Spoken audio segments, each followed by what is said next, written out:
সন্ধ্যা বন্ধুরা, তোমরা সবাই কেমন আছো? আশা করি খুব ভালো আছো। তোমাদের ভালোবাসা আমিও খুব ভালো আছি। নতুন একটা রেসিপি নিয়ে তোমাদের সঙ্গে চলে এসেছি। তো আজকে মোগলাই বানানো হবে, তো তার জন্য তোমাদের দাদাভাই এখানে ময়দাটা আমাকে মেখে দিচ্ছে। এর মধ্যে অল্প পরিমাণে চিনি, লবণ আর সামান্য পরিমাণে সাদা তেল অ্যাড করেছি। তো সামান্য জল দিয়ে দিয়ে মাখতে হবে ময়দাটাকে, নাহলে বেশি নরম হয়ে গেলে হবে না জিনিসটা।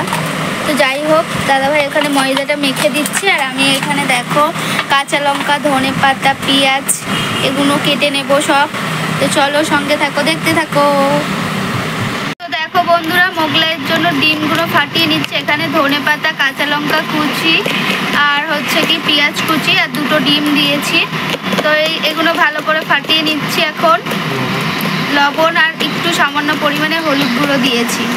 তো চলো দেখতে থাকো। এখন পরোটাগুলো আমি বেলে নেবো এক একটা করে।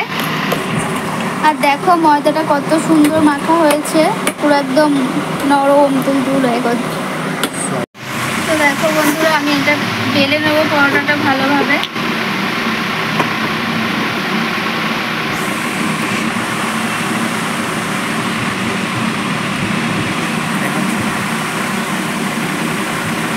তো দেখো বন্ধুরা, এরকম মুড়ে দিতে হবে, না হলে বেরিয়ে আসবে। এবং চেপে চেপে দিতে হবে সাইডগুলো। তো আমার একটা বেলা হয়ে গেছে, আমি সবগুলো এইভাবে বেলে নেব। তো দেখো বন্ধুরা, আমি মুড়ে নিচ্ছি এইভাবে।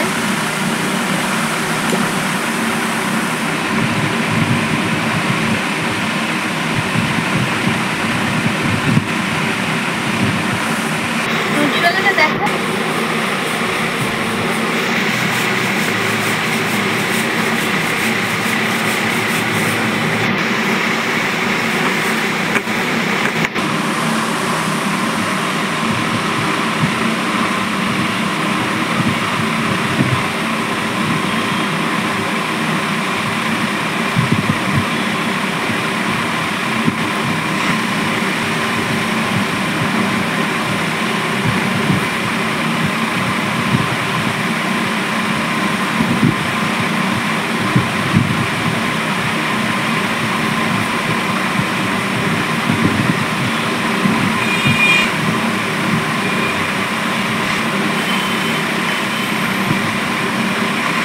দেখো বন্ধুরা, আমি এখানে কড়াই বসিয়ে দিয়েছি, তেল দিয়ে দিয়েছি আর তেলটাও গরম হয়ে গেছে। এখানে আমি হালকা আছে ভেজে নেব সব এগুলো মোগলাই পরোটাগুলো।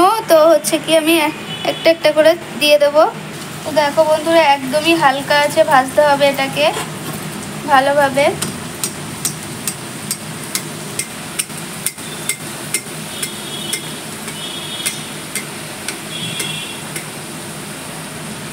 তো দেখো বন্ধুরা, মোগলাই পরোটাটা আমার ভাজা হয়ে গেছে ভালোভাবে। এটাকে এখন তুলে নেবো। সবগুলো এইভাবেই ভেজে নেব আমি। তো আর একটা আমি দিয়ে দিলাম এখানে। বন্ধুরা, আমার মোগলাই পরোটা রেডি হয়ে গেছে। কেমন হয়েছে অবশ্যই কমেন্টে জানাবে। আর কে কে খাবে চলে এসো। আর মোগলাই পরোটার জন্য আমি অন্য কিছু বানাইনি। অনেকে আলুর দম বা ঘুগনি বানায়, আমি সেটা করিনি। আমি ডিম ভেজেছি। একজন বললো ডিম ভাজা খাবে, ওর জন্য ডিম ভেজেছি। তো কেমন হয়েছে অবশ্যই কমেন্টে জানিও। আর আমি তোমাদেরকে ভেঙে দেখাচ্ছি কেমন হয়েছে। এই দেখো পুরো মুচমুচে। কে কে খাবে চলে এসো। এখানে আমি ব্লগটা শেষ করছি। Tata, bye bye.